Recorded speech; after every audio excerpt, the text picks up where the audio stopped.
We'll first start with the more common and misunderstood, and then move on to some of the most rare and bizarre mental disorders ever recorded. I made this iceberg myself, and this is obviously a very sensitive topic, so viewer discretion is highly advised.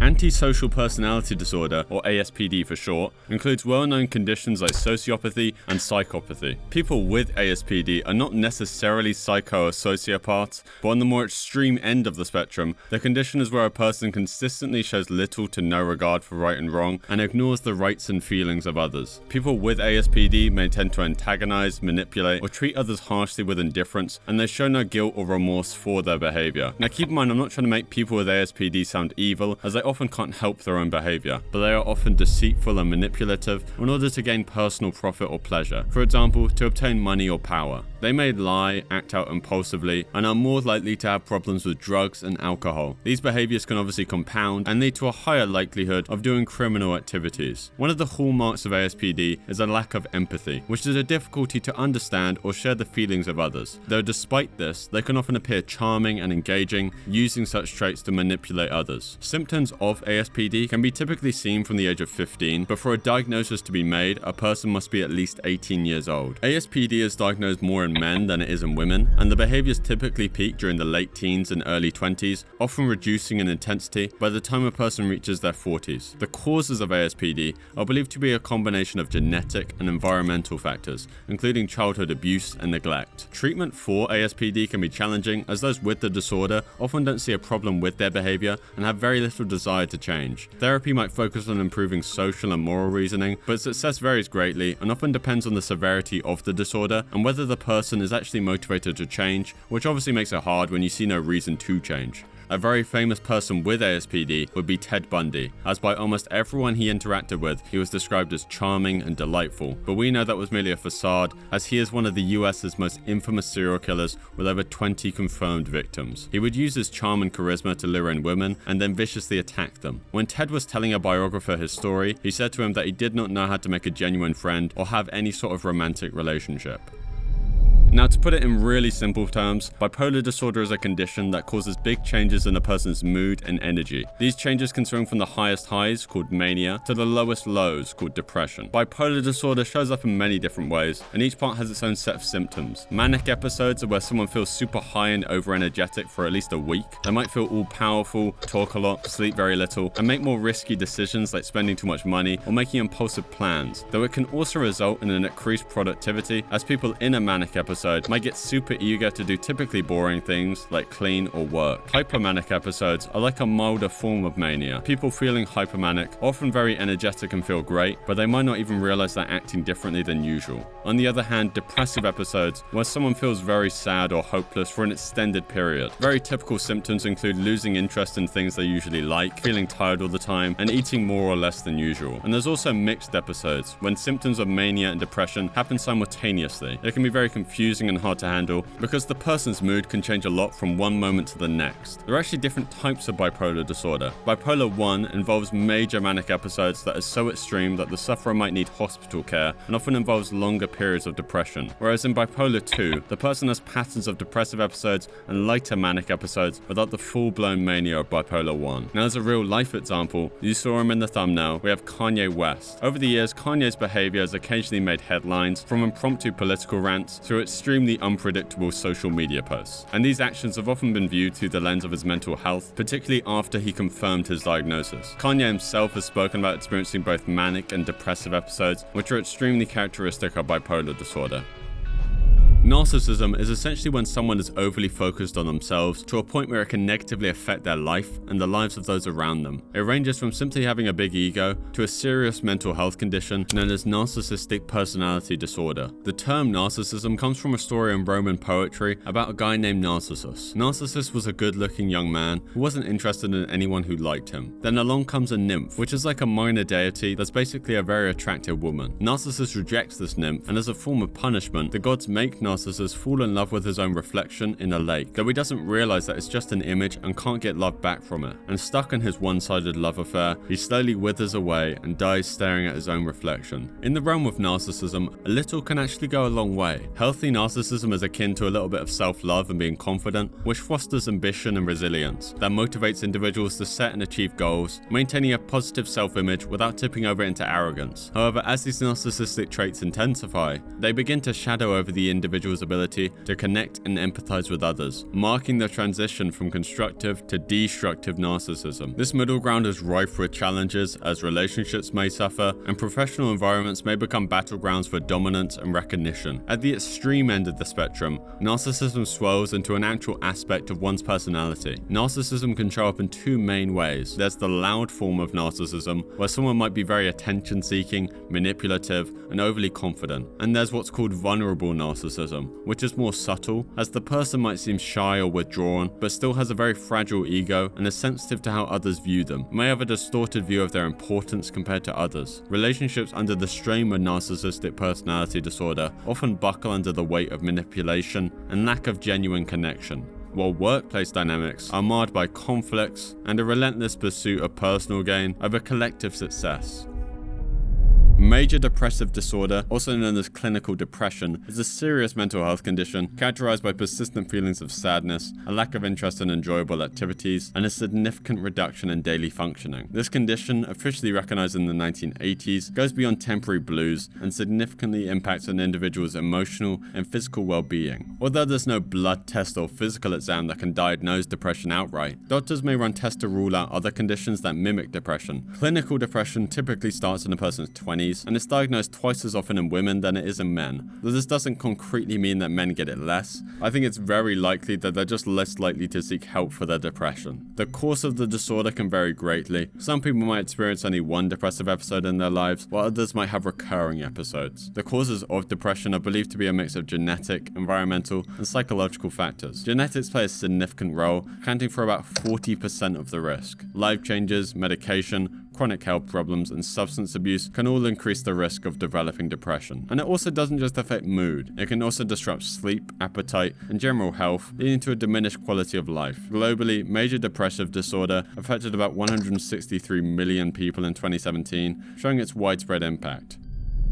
Post-traumatic stress disorder, or PTSD, is a serious mental health condition that happens after someone goes through or sees something extremely traumatic. The main signs of PTSD include reliving the trauma over and over again through nightmares and flashbacks, and having severe reactions to anything that reminds the person of the trauma. This can make ordinary situations feel threatening, leading to panic or fear out of nowhere. People with PTSD often try to avoid anything that might bring back those traumatic memories. This means that they might stop doing things they used to enjoy, or avoid seeing people they care about just to keep the memories at bay. They might feel numb or detached from people, making it hard to connect or feel happy. This disorder can also change how people think and feel. They might blame themselves or others for what happened, have trouble remembering parts of the trauma, or feel just generally hopeless. Physical symptoms are part of the package too. People with PTSD may be on edge all the time and can get startled easily. They can also have trouble sleeping or act out aggressively. What causes PTSD and how it shows up can vary a lot from person to person. For example, ongoing stress from things like long-term abuse, or especially things like service in a war, can lead to PTSD. And there's a very famous and extremely horrible case of PTSD. We have the singer Ariana Grande, who was diagnosed with the disorder after a planned attack at one of her concerts in 2017 ended the lives of 22 people in the crowd. She actually shared a brain scan of hers on Instagram that showed the comparison between a typical healthy brain and her own with PTSD. And you can actually see from the scan the physical impact that PTSD has. We're now moving on to level 2. Schizophrenia is a complex and often misunderstood mental disorder that affects a person's perception of reality, leading to significant impacts on daily life and just functioning in general. It's characterized by episodes of psychosis, a lack of emotional responsiveness, and a general warped interpretation of reality. Individuals with schizophrenia may experience a wide range of symptoms, which are typically divided into 3 different categories: positive, negative, and cognitive. Positive symptoms are not actually positive, and they refer to the presence of psychotic behaviors that are not seen in healthy individuals. These include hallucinations, with auditory hallucinations being the most common form, where individuals hear voices that aren't actually present. Delusions are another positive symptom, which are false beliefs that are not based in reality, such as paranoia, or the belief that one has exceptional abilities like superpowers, or is being persecuted. There's also general disorganized thinking, where thought processes become severely impaired, leading to nonsensical speech or thoughts. Negative symptoms are characterized by disruptions in normal emotions and behaviors, manifesting as a notable decrease in the expression of emotions, speech, motivation, and the ability to derive pleasure from life. These symptoms include a blunted effect, where a person's emotional range is significantly reduced by not being able to properly speak, or a complete lack of interest in social interactions, and a significantly reduced motivation to complete tasks. Cognitive symptoms involve changes in memory and other aspects of thinking. Schizophrenia can lead to trouble concentrating,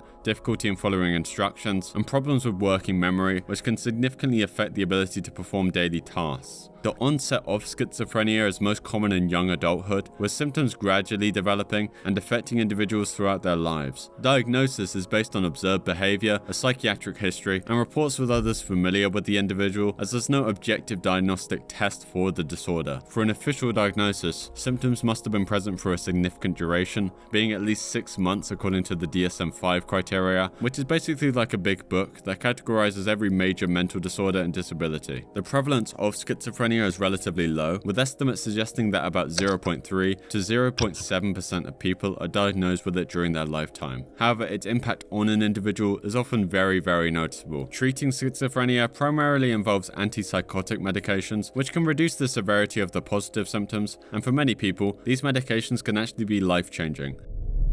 Obsessive compulsive disorder, or OCD for short, is a condition where a person gets caught in, to put it simply, a cycle of obsessions and compulsions. Obsessions are unwanted intrusive thoughts or images, or urges that trigger intensely uncomfortable feelings. Compulsions are behaviors an individual feels compelled to do in an attempt to ease their distress or get rid of the obsessions. Despite efforts to ignore or get rid of the thoughts or urges, they keep coming back, leading to a ritualistic behavior, which can be called the cycle of OCD. OCD significantly impacts daily life, making simple tasks difficult and time-consuming. For instance, someone with an obsession about cleanliness might wash their hands repeatedly out of fear they've been contaminated. Having your mind often race about irrational things can obviously reduce productivity at work, at school, and lead to significant stress. The cause of OCD isn't fully understood, but it's believed to be related to a combination of genetics and environmental factors. For example, if someone in your family has OCD, there's a higher chance that you might have it. Now, body dysmorphia can come in many different forms, but generally, people with it are very deeply concerned about their body image to a point where they might imagine defects or really exaggerate specific aspects of their body in their mind, believing it looks really bad when others don't really see it that way. For some, these concerns can be so severe that they believe they see something different in the mirror than what's really there. They might spend hours checking their appearance in the mirror, comparing themselves to others, and even avoiding going out in public. Body dysmorphia typically starts in the teenage years and affects both men and women, but it is more commonly diagnosed in women. In our world today, with everyone on social media and the pressure to look perfect in every Instagram post, it's easy to see why people develop body dysmorphia. People, especially young women, often compare themselves to the heavily edited and perfectly lit and framed images they see online, which can make them feel inadequate. There has been a lot of research done on the topic, and a lot of them find that heavy use of social media can make these feelings a lot worse, leading to dissatisfaction with one's own body and even depression. This constant need for social approval through likes and comments can obviously really affect someone's self-esteem. One of the main symptoms of the disorder is driving people to seek plastic surgeries to try and look like the perfect images they see, which is sometimes referred to as Snapchat dysmorphia, as they want to look like the filtered versions of themselves that they post online, which are obviously completely unrealistic. But for a type of body dysmorphia that isn't talked about as often is muscle dysmorphia, seen often in bodybuilders who never feel muscular enough no matter how big they are. Their delusion then leads them to substances like steroids to build more muscle faster, which obviously comes with a whole litany of health issues like weakening your bones and increasing your likelihood to have serious heart problems.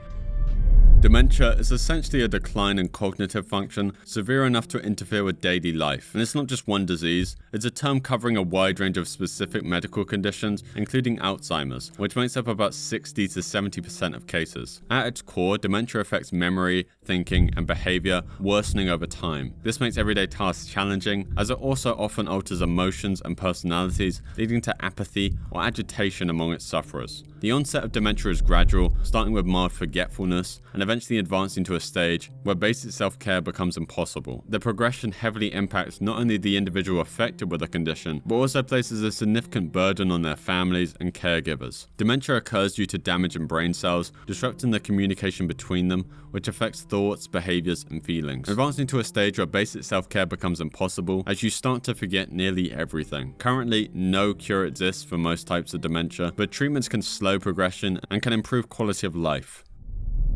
Agoraphobia is an intense anxiety disorder that deeply affects an individual's ability to function in daily life. It's marked by a strong fear of being in places or situations which escape from might be difficult or embarrassing, or where help might not be immediately available in case of a panic attack. This can apply to various settings such as any open spaces, crowded areas, public transport, or most commonly, just being anywhere outside your own home. The overwhelming need to avoid such situations can obviously restrict a person's life, limiting their ability to work and socialize and perform everyday tasks, as people with agoraphobia will more often than not just want to spend all day every day in their home in order to avoid the unwanted scenarios. Treatment of it usually involves cognitive behavioral therapy or CBT, which helps change thought patterns behind fear and avoidance behaviors. Medication can also play a role in managing its symptoms, and whilst researching, I even saw that newer methods like virtual reality therapy are being explored as well.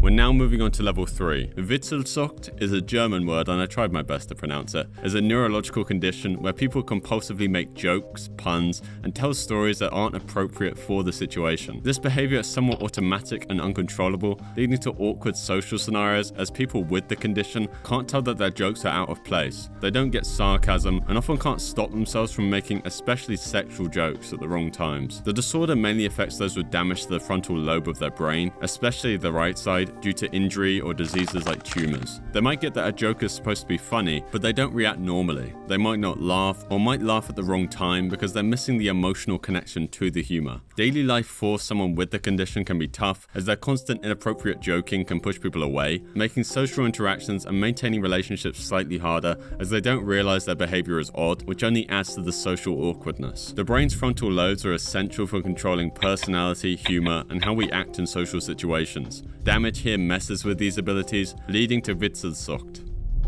Scrupulosity is a form of OCD where a person experiences an intense anxiety and guilt about moral and religious issues. This disorder makes individuals obsess over their own actions and thoughts, fearing constantly that they've sinned or done something wrong, even when their concerns are unfounded. It's like having a conscience that's always on high alert, making everyday decisions that you wouldn't even think about twice a source of severe stress. People with scrupulosity get stuck in a cycle worrying over moral and religious perfection. They might constantly question their own goodness, fear divine punishment for their perceived sins, or engage in endless rituals to ease their guilt, like excessive praying or confessing constantly. Unlike someone who's simply devout or religiously observant, someone with the disorder feels trapped and tormented by these thoughts, often recognizing them as irrational but feeling powerless to stop them. As ordinary tasks and decisions become loaded with anxiety about potential moral failures, it can isolate individuals as they might avoid social situations or activities that trigger these thoughts. Relationships, work, and school can also suffer because so much time and energy go into managing their obsessive thoughts and compulsive behaviors. It's hard to say exactly how many people suffer from the disorder because it overlaps with religious practices and beliefs as a whole.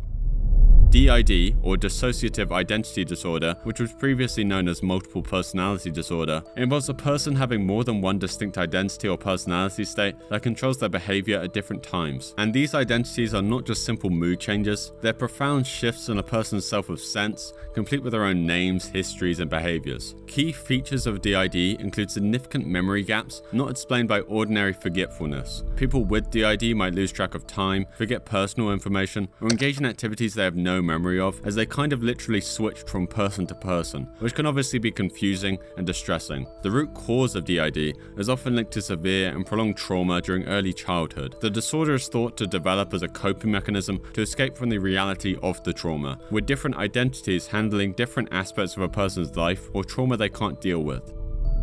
Kleptomania, derived from the Greek words klepto, meaning to steal, and mania, meaning mad desire or compulsion, is where a person just can't resist the urge to steal things that they would never actually need for personal use or even how much it costs. This disorder was first described in 1816 and falls under the category of impulse control disorders in psychiatry. It has characteristics that overlap with OCD, addiction, and mood disorders, making it more complex than it might seem. The disorder's primary features include recurrent intrusive thoughts about stealing and an overwhelming inability to resist the urge to steal, followed by a brief release of tension after the act, which make it mechanically very similar to OCD. People grappling with kleptomania often find themselves in a cycle of intense stress, guilt, and then remorse. Experts believe that kleptomania is developed from a mix of learned behaviors and thought patterns that reinforce the stealing behavior. For example, the act of stealing might be reinforced if it relieves stress or emotional discomfort and there's no immediate negative consequences, like shoplifting small items from shops. Diagnosing kleptomania obviously involves distinguishing it from actual regular theft, focusing on the lack of necessity or financial motivation behind the thievery and the presence of an irresistible impulse. Alice in Wonderland syndrome significantly alters how a person perceives their environment. This disorder can make things look bigger, which is called macropsia, or smaller, which is called micropsia, or closer to you than it actually is, or further away than it actually is. It's not just about vision though. Alice in Wonderland syndrome can also mess with the other senses, making certain sounds seem louder or quieter. It can distort how things feel, and even warp the sense of time. The actual cause of the syndrome is a bit of a mystery. However, it's often linked to migraines, head injuries, and certain infections. Alice in Wonderland syndrome is mostly seen in children, meaning it could be related to brain development. People with the condition might feel like their body is growing or shrinking, and besides these visual tricks, Alice in Wonderland syndrome can actually bring on migraines, dizziness, and nausea. We're now moving on to level 4. Prosopagnosia, also known as face blindness, is a disorder where people can't recognize faces, even of those of close friends, family, or even their own in a mirror. This doesn't affect their ability to understand other visual information or their intellectual abilities. It specifically targets facial recognition. There are two main forms of prosopagnosia, one that people are actually born with, called congenital, or developmental prosopagnosia, which affects about 2.5% of the population. And there's also a third that occurs after brain damage, and then there's acquired prosopagnosia. For people with the disorder, they have to rely on a more general object recognition system, like how you would remember a street or where a shop is, which is less efficient for faces. On the other hand, those with congenital prosopagnosia have never been able to recognize faces properly right from childhood. But people with it often learn to recognize others through indirect clues, like their voice, hair, clothes, or way of walking. People might not realize they actually have it until they're older, because they've adapted without knowing their adaptation isn't actually the norm. In the words of someone who has the condition, Brad Pitt, in a 2013 interview, he said that his inability to recognize people's faces has become so severe that it often made him want to stay home.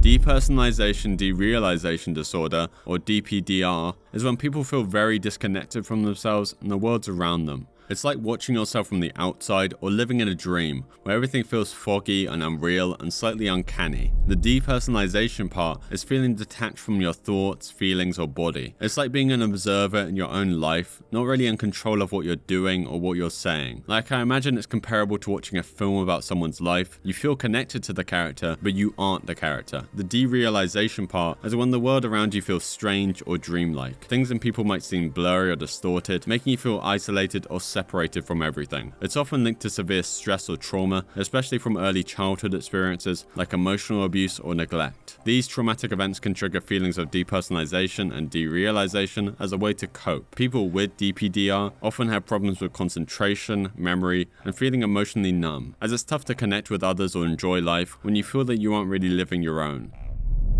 Capgras syndrome is a mental health condition where someone believes a close friend, family member, or pet has been replaced by an identical imposter. It's named after Joseph Capgras, a French psychiatrist who first identified it. This disorder is one kind of delusional misidentification syndrome, meaning it involves false beliefs about people, places, or objects. It's often seen in people with psychotic disorders like schizophrenia, but can also show up in individuals with brain injuries, dementia, or neurodegenerative diseases. Sometimes conditions like diabetes or even certain medications can trigger it. Interestingly, it affects women more than men. Capgras syndrome can seriously cause stress, fear, and confusion, and obviously lead to a strained relationship, especially with the supposed imposter. Clinical cases have shown us just how varied and complex Capgras syndrome can be. For For example, in one case report written by Dr. Kevin Parser and Dr. Julia Warnock, Mrs. D, a 74-year-old married housewife, recently discharged from a local hospital after her first psychiatric admission. She was presented to our facility for a second opinion. At the time of her admission earlier in the year, she had received the diagnosis of atypical psychosis because of her belief that her husband had been replaced by another unrelated man. She refused to sleep with the imposter, locked her bedroom and door at night, asked her son for a gun, and finally fought with the police when attempts were made to hospitalize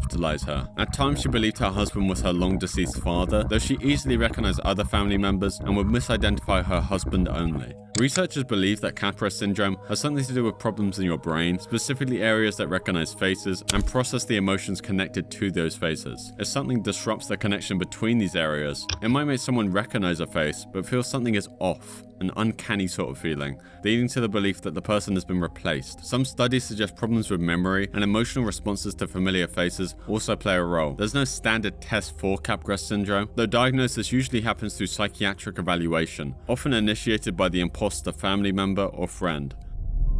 Cotard syndrome, sometimes called walking corpse syndrome, is a rare mental health condition where someone believes that they're dead, don't exist, are rotting, or have somehow lost their vital internal organs. It was first described by Jules Cotard in 1880 as a state where a person denies their existence to extreme levels, which can range to believing they're literally a walking corpse. It's typically brought on after a near-death experience or after actually dying for a few minutes and being revived. The person will then think they actually did die and refuse to believe anything otherwise. Despite the seriousness of its symptoms, Cotard syndrome isn't recognized in major diagnostic manuals like the DSM-5, making it a bit of a mystery in psychiatry. The condition typically unfolds in 3 stages. It starts with symptoms like depression and hypochondria, then it evolves into full-blown self-denial, and then the sufferers eventually end up in a chronic state of these delusions, along with severe depression. People with Cotard syndrome often withdraw from others, neglecting their hygiene and health because they literally don't believe they exist or are already dead. I mean, why would you brush your teeth or even eat at all if you're already dead? There are some strange cases that show how varied Cotard syndrome can be. For example, in the case of Warren McKinley, who after a near-deadly motorbike accident developed Cotard syndrome and ate and drank very little, as he obviously didn't need to, as he thought he was already dead. Though by sheer chance, as in a rehab clinic, he met and befriended another sufferer of Cotard's, and together they were able to help each other out of the delusion. Mirrored self-misidentification is a complex and relatively rare psychological disorder characterized by a patient's persistent belief that the reflection seen in a mirror is not actually their own, but rather a different person. The delusion may manifest as the patient perceiving the reflection to be a younger or alternate version of themselves, or an unknown individual, or even a relative. Though interestingly, people with this disorder can still recognize other people's reflections correctly. This condition mainly appears in individuals with dementia, such as Alzheimer's disease, but can also arise from brain injuries, strokes, or less commonly, Parkinson's disease. Diagnosing it is tricky because patients often have multiple health issues that can mask the symptoms of the disorder. Plus, standard medical evaluations might overlook it due to the more prominent cognitive problems. For those with the condition, doing things like getting ready and getting dressed can be quite stressful, as imagine not recognizing yourself every time you look in the mirror, feeling like a stranger is looking back at you.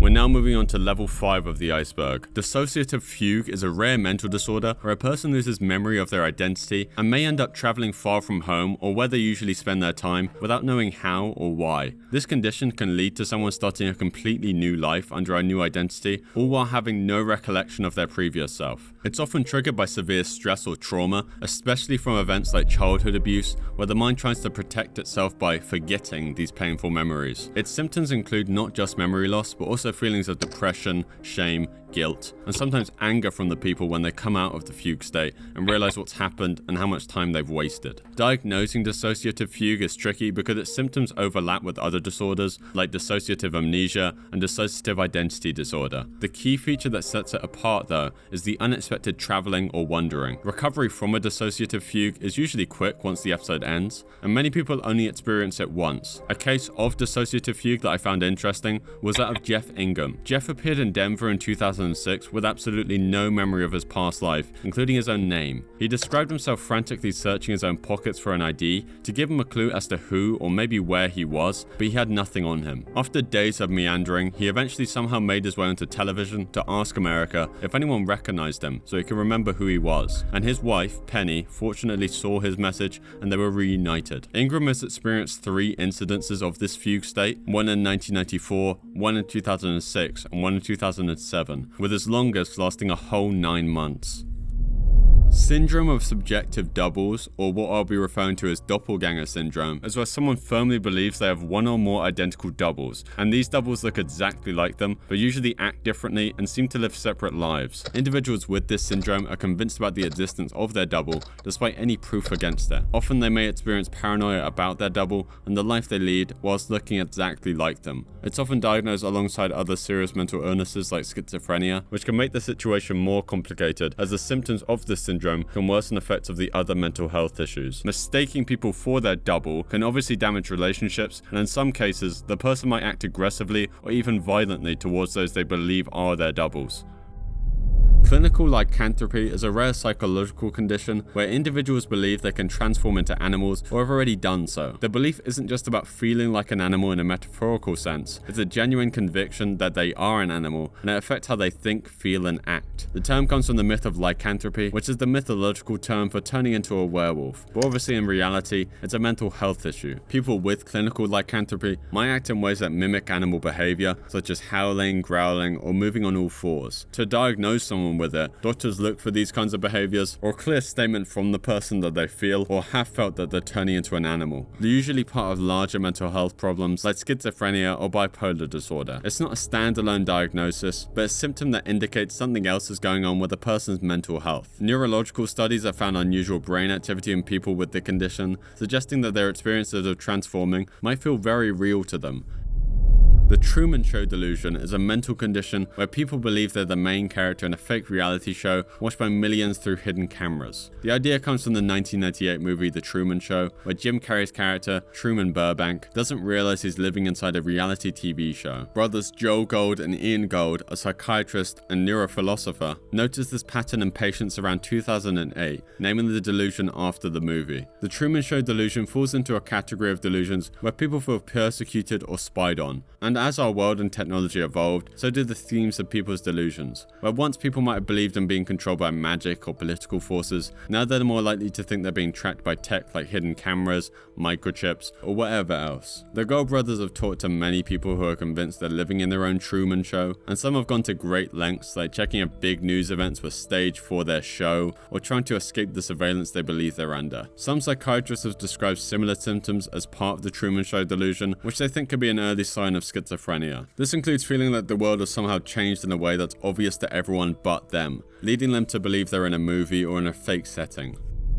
Munchausen syndrome, also known as fictitious disorder, is a very rare mental disorder in which a person fakes an illness. People who suffer from this syndrome may lie about their symptoms, make themselves look sick, or even worse, purposely take actions that may negatively affect their health. The most common form of the condition is called Munchausen syndrome by proxy, as in this form of the disorder, a caregiver, often a parent, exaggerates or causes illnesses in another person, normally their child, to attract sympathy or attention for themselves. This can include deliberately harming the person, giving them unnecessary medications, or even altering medical records to make it seem like the person is sick. People with Munchausen syndrome often know that their actions are causing the symptoms, but they may not understand why they behave this way, or even see their behavior as any sort of problem. One of the most infamous real-life examples of this condition is the case of Gypsy Rose Blanchard. Gypsy Rose was a young woman who grew up believing she suffered from a range of serious illnesses, including leukemia, muscular dystrophy, and epilepsy, among others. Her mother, Dee Dee Blanchard, was her primary caregiver and was highly involved in Gypsy Rose's medical care. As Gypsy Rose grew older, she began to question her mother's claims and started looking for information and support online. She eventually realized that many of her supposed illnesses were fabricated by her mother and that she was not actually sick at all. Feeling trapped and desperate to escape her mother's control, Gypsy Rose conspired with her boyfriend, Nicholas Gojon, to murder her mother in 2015. After the murder, Gypsy Rose pleaded guilty to second-degree murder and was paroled after spending 8 years in prison, whereas Nicholas was convicted of first-degree murder and was sentenced to life in prison. Stendhal syndrome, also called Florence syndrome, is where people experience physical and psychological symptoms like rapid heartbeats, fainting, confusion, and even hallucinations when they're exposed to particularly beautiful art or cultural environments. The syndrome is named after the French author Stendhal, which was the pen name of Marie-Henri Beyle, who wrote about his experience in Florence in 1817 as he was absorbed in the contemplation of sublime beauty when he was walking around the town. He visited the Basilica di Santa Croce, where the tombs of famous figures like Machiavelli and Michelangelo are located. He felt deeply moved and reported having heart palpitations, dizziness, and an ecstatic sensation that overwhelmed him to the point of feeling like he might faint. While it might seem silly, the physical symptoms seen in some people are serious enough that they might need medical help. Doctors at one of the hospitals within Florence are accustomed to tourists feeling dizzy or confused after viewing artworks like Michelangelo's David or the masterpieces within the Uffizi Gallery, which is an art museum in Florence. The birth of Venus in particular seems to be one of the most common triggers for the disorder, as Ike Schmidt, the director of the Uffizi, says that he's witnessed at least one epileptic attack before the Venus, as well as the fact that he's seen one gentleman also suffer a heart attack upon viewing the painting.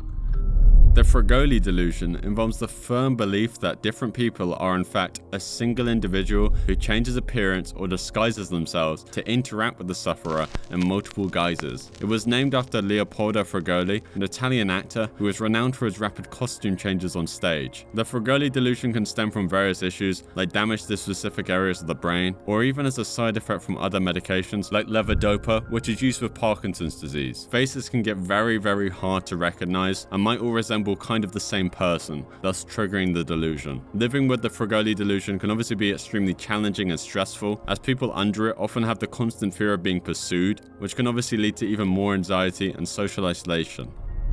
We're now moving on to level 6. Stockholm Syndrome is when hostages or abuse victims form bonds with their captors or abusers, which obviously goes against every natural instinct to dislike people who harm us. People in these situations sometimes develop positive feelings towards their captors, which can be hard to study and understand due to its rarity and how complex it is. The term comes from a failed bank robbery in Stockholm, Sweden in 1973, where the hostages really started to sympathize with their captors, thus leading to the term Stockholm Syndrome. Stockholm Syndrome is rare and not fully recognized in psychiatric circles, and is not listed in any major diagnostic manuals like the DSM. Patty Hearst is often mentioned when people talk about Stockholm Syndrome, as she's likely the most infamous case of it. In 1974, when she was just 19 years old, a group of armed individuals broke into her apartment, attacked her fiancé, and kidnapped her. They were members of a group called the Symbionese Liberation Army, or the SLA for short, who said they took her to use as leverage to get their members, who were in jail for murder, released. When their initial demands weren't met, the SLA asked Hearst's family to give $70 worth of food to every needy person in California, a project that would cost about $400 million. In response, her father got a loan to donate $2 million worth of food in the Bay Area, though unfortunately the distribution was chaotic and the SLA was not satisfied, so they did not release Hearst. During her captivity, Patty was kept blindfolded in a closet for a week, with her hands tied, and was constantly threatened with death. Over time, she was allowed out for meals, but remained blindfolded. She was eventually involved and integrated in the group's political discussions, and was given writings by the group to study. She eventually decided to stay and took part in their activities, including a bank robbery where she was caught on camera ordering around civilians. In 1975, the FBI finally caught her, where she was actually put on trial and initially received a 35-year prison sentence, which was later reduced to 7 years. At her trial, Patty's defense was that she was brainwashed, and by the time she was arrested, she had lost a lot of weight, weighing only 87 pounds, and tests showed her IQ had dropped by about 20 points since she had last taken one prior to being kidnapped. Expert witnesses described her as being deeply affected by her experience, to the point where one doctor called her situation a classic case of brainwashing. Patty was in prison for 2 years before President Jimmy Carter shortened her sentence. After her release, she managed to rebuild her life as she got married, had children, and even acted in some films.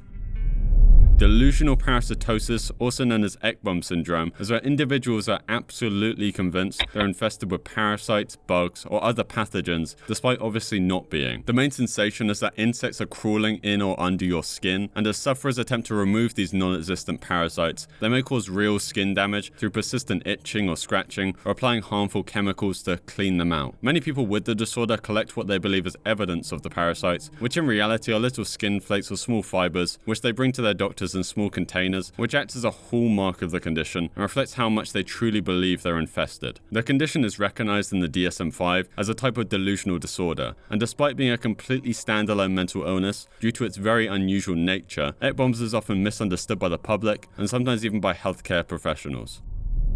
Alien hand syndrome, also called Dr. Strangelove syndrome, is where a person's limb, usually their left hand, seems to move on its own without the person wanting it to or even being aware of what it's doing until it happens. This could include grabbing things, touching unwanted objects, or carrying out actions that are the opposite to what the person intended, sometimes leading to the individual using their other hand to stop the alien hand. This syndrome can come about from various conditions and medical procedures. It's often seen in people who have undergone surgery to separate the brain's two hemispheres, which is sometimes done to treat severe epilepsy. However, alien hand syndrome can also result from brain injuries like strokes, tumors or infections, or degenerative diseases like Alzheimer's. It's also linked to damage in specific areas of the brain, which play roles in controlling movement and intention. Some people with alien hand syndrome might personify their uncontrollable hand, giving it names or attributing actions to it as if it had its own personality. Diagnosing and managing alien hand syndrome can be challenging, as treatment basically focuses on managing its symptoms, which might involve keeping the alien hand busy or using methods to control its movements. We're now on level 7 of the iceberg. Body integrity dysphoria, or BID, is a rare condition where people feel a strong mismatch between their physical body and how they perceive their body should be. This condition usually starts in adolescence and can lead to seriously dangerous behaviors, as sufferers may attempt to align their physical reality with their mental image of themselves. This can include wanting to amputate a perfectly healthy limb or wishing to become blind or deaf because there's a profound discomfort or dissatisfaction with being able-bodied. Some people with the condition might use tools like wheelchairs, prosthetics, or devices that limit hearing or sight, which can sometimes in a backwards sort of way alleviate the discomfort. And many people with BID remember meeting or seeing someone with an obvious physical disability in early life. The condition is more commonly reported in males. There's no standard treatment for BID, though some approaches like CBT and antidepressants have been tried, but success greatly varies. Surgical amputation, desired by some sufferers, obviously poses an ethical dilemma for the medical professionals, and obviously isn't the right route to go down, even if it will make the BID sufferer happier in the short term. People who actually seek to become disabled are sometimes referred to by the term as transabled, as they seek to acquire disability even though they weren't born with one. And that concludes today's video. If you enjoyed it, subscribe, and if you want something else to watch or listen to, you can check out one of my other videos. Thanks for watching.